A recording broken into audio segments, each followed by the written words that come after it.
Assalamualaikum warahmatullahi wabarakatuh. Perkenalkan, nama saya Pupu Toina. Saya dari kelas 2D, NIM 2208015112 dengan nomor absen 7.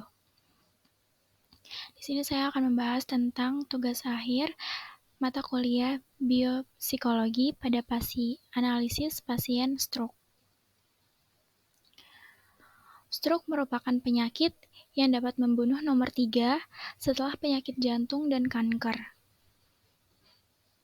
Stroke didefinisikan sebagai defisit gangguan fungsi sistem saraf yang terjadi mendadak dan disebabkan oleh gangguan peredaran darah otak. Stroke terjadi akibat gangguan pembuluh darah di otak. Gangguan peredaran darah otak dapat berupa tersumbatnya pembuluh darah atau pecahnya pembuluh darah di otak. Otak yang seharusnya mendapatkan pasokan oksigen ke otak ini akan memunculkan gejala stroke. Jenis stroke berdasarkan jenisnya dibagi menjadi dua, yaitu stroke iskemik atau non-hemoragik, terjadi karena aliran darah ke otak berhenti karena arteriosklerosis atau bekuan darah yang telah menyumbat suatu pembuluh darah. Yang kedua adalah stroke hemoragik diakibatkan karena pembuluh darah pecah sehingga penghambat aliran darah yang normal dan darah merembes ke dalam suatu daerah di otak dan merusaknya.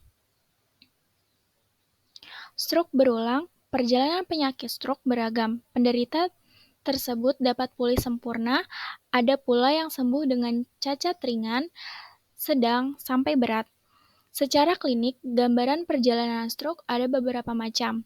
Pertama, defisit neurologiknya terjadi sangat akut dan maksimal saat munculnya serangan. Gambaran demikian sering terjadi pada stroke karena emboli.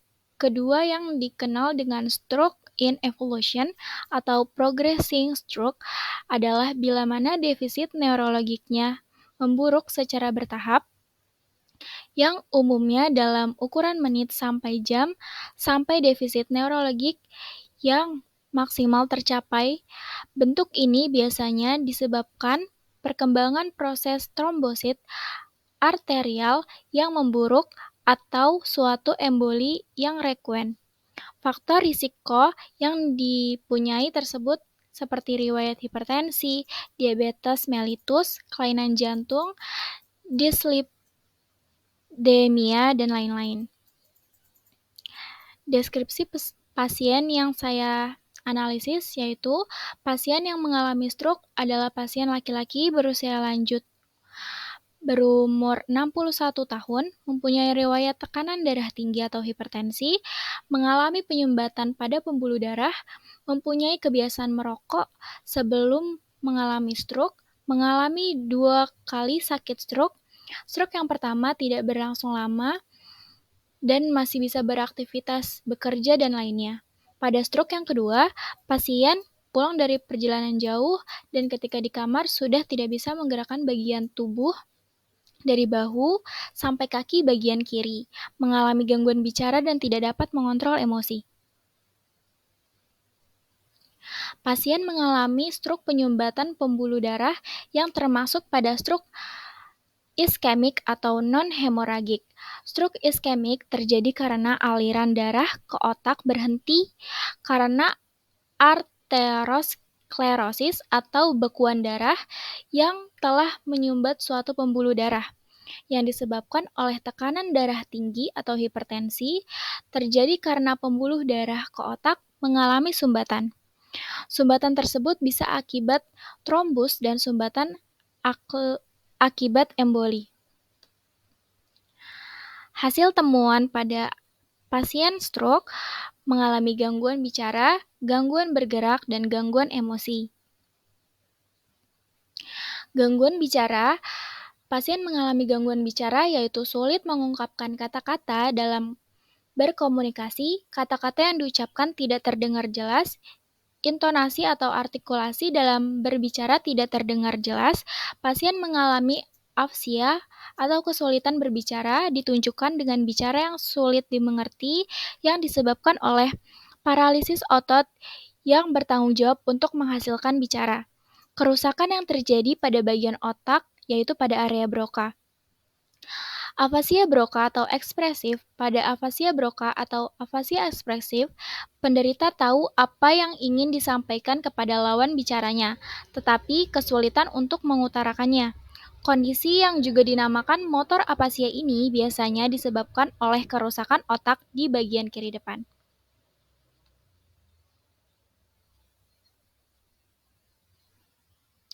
Gangguan bergerak. Gangguan yang ada pada pasien sulit menggerakkan tubuh bagian bahu sampai kaki di bagian kiri. Terlihat pada suatu observasi, pasien sulit dalam berjalan menyeret kaki bagian kiri dan saat mengangkat lengan bagian kiri. Gangguan tersebut merupakan gangguan hemiparesis, adalah kondisi ketika salah satu sisi tubuh dari kepala hingga kaki mengalami kelemahan sehingga sulit digerakkan. Otak besar atau cerebrum. Cerebrum merupakan bagian terbesar dari otak. Cerebrum terbagi menjadi dua bagian, yaitu otak kanan dan otak kiri.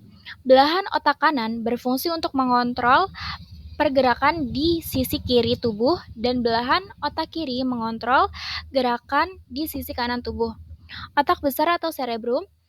Otak bekerja secara terbalik pada pasien tidak bisa menggunakan anggota tubuh bagian kiri, maka terjadi kerusakan pada area cerebrum bagian kanan.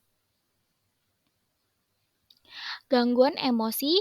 Pasien tidak dapat mengontrol emosi dikarenakan kerusakan pada bagian sistem limbik, bagian cingulate gyrus, dan mengalami kerusakan pada amigdala, mengaitkan bagian emosi pada perasaan bahagia, takut, marah, cemas dengan ingatan sehingga menyebabkan pasien sangat emosional di berbagai situasi.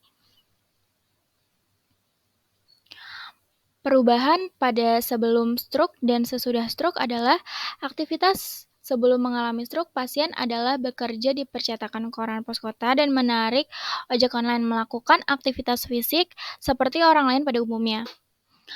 Anggota badan normal. Perbedaan saat terkena stroke menjadi banyak bagian fungsi tubuh yang tidak bisa berjalan seperti ketika mengalami stroke, seperti tidak bisa bekerja, ketika berjalan tidak bisa berjalan seperti orang biasanya, tetapi pada kaki bagian kiri ketika berjalan diseret. Tidak dapat berkomunikasi dengan baik dan sulit dimengerti saat mengeluarkan kata-kata. Pada saat berkomunikasi mudah emosional, tidak dapat mengontrol emosi yang terjadi walaupun itu hanya menonton film di TV. Mudah menangis jika teringat atau tersinggung pertanyaan atau topik yang membuatnya sedih.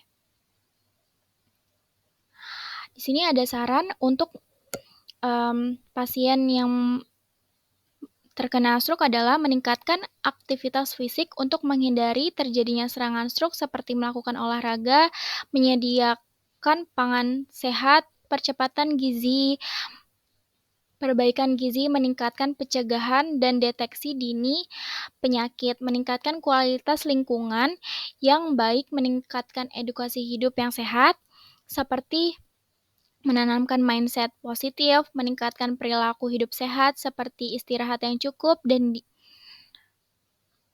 diet seimbang, mendapatkan motivasi dan dukungan yang kuat dari keluarga atau orang terdekat. Sekian presentasi dari saya. Assalamualaikum warahmatullahi wabarakatuh.